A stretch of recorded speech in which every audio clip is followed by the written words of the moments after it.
Meanwhile, cries for justice in the killing of an unarmed teenager after 911 calls add to doubts that the shooting was in self-defense. So you think he's yelling help? Yes. All right, what is your... Stand by for new information about the investigation and why there hasn't been an arrest.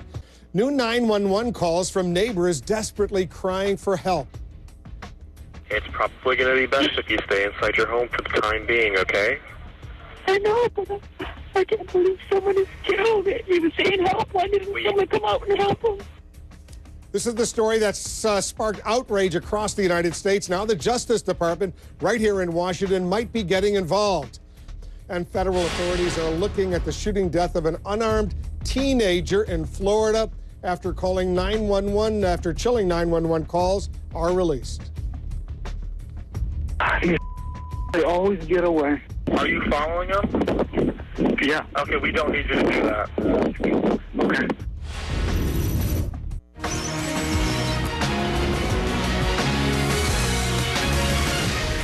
Friends and family of a Florida teenager are demanding justice after he was shot dead by a neighborhood watch volunteer. Federal authorities now are getting involved in this racially charged case. The release of chilling 911 calls have raised a lot of questions about the shooter's claim that he acted in self-defense. CNN's David Mattingly has been following this story for us. He's joining us now.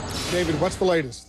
Wolf, listen very closely to these 911 tapes because a lot is riding on determining exactly who we hear yelling for help.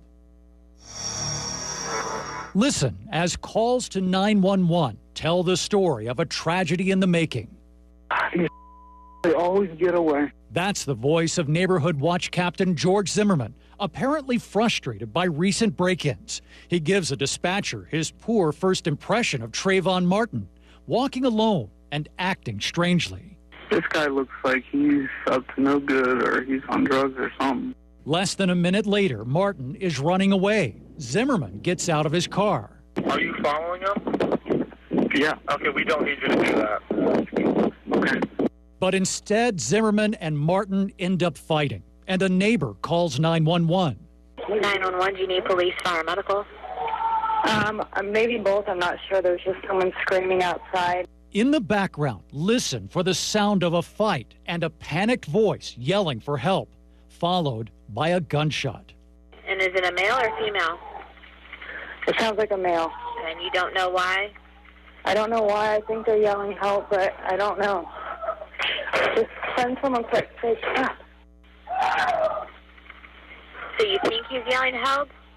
Yes. All right, what is your... There's gunshots. You just heard gunshots? Yes. How many? This one. The cries for help stop. But whose voice was it? The answer could make the difference between a case of self-defense or a deadly crime. Who's that crying? Trayvon's crying! Who's that crying? Trayvon's crying! Monday morning, cries for justice for Trayvon Martin continue. Demonstrations outside the Seminole County Courthouse. It could so easily have just been any one of us. So I feel like the reason y'all are out here is because y'all are affected the same way I was affected. The Justice Department is watching this case, but they tell us they are not involved in the investigation. They have made contact with the authorities in Sanford, Florida, but at this time, Sanford police say they welcome any kind of federal scrutiny in this case. They are confident they have handled themselves correctly in this investigation. Wolf? And so far, no one's been arrested, right? No one has been arrested. The problem, they say, is finding enough evidence to have probable cause that Zimmerman did not act in self-defense, and they say they just don't have that here. All right, David, thanks very much. I want to dig a little bit deeper into this case with our senior legal analyst, Jeffrey Toobin. Explain the law in Florida in a case like this.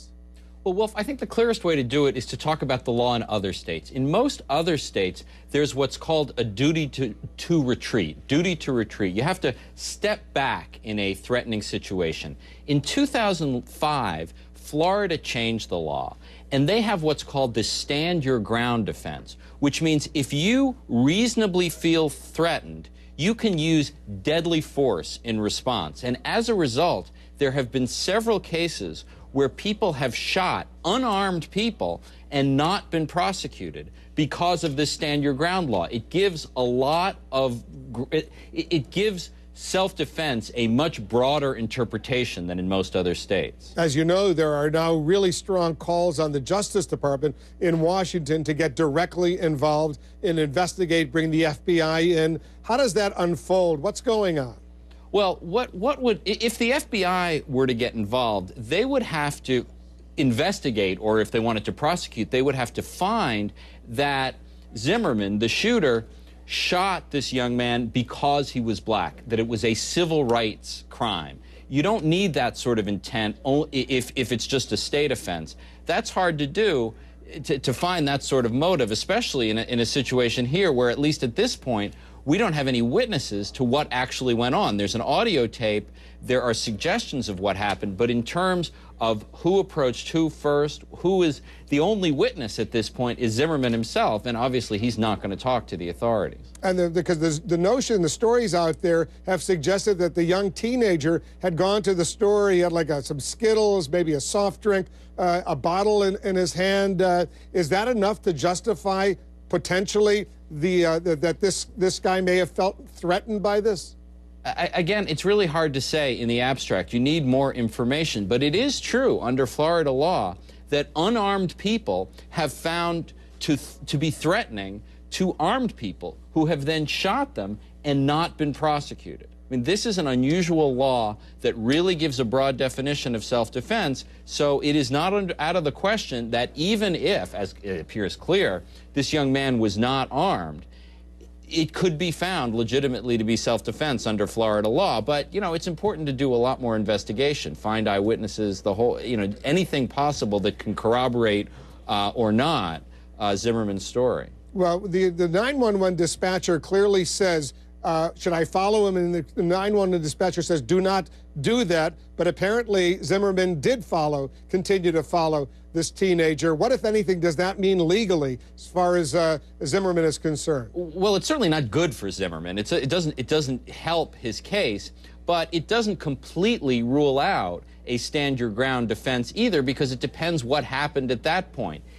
Zimmerman may claim that this young man made an aggressive move towards him.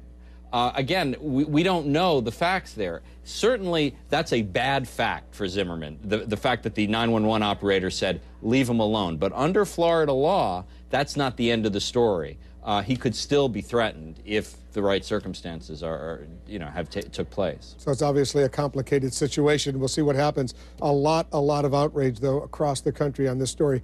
Jeffrey, thanks very much. Stay with CNN, by the way, for a new interview with the father of the teenager killed in Florida. For our North American viewers, he'll be a guest on John King USA. That comes up at the top of the hour.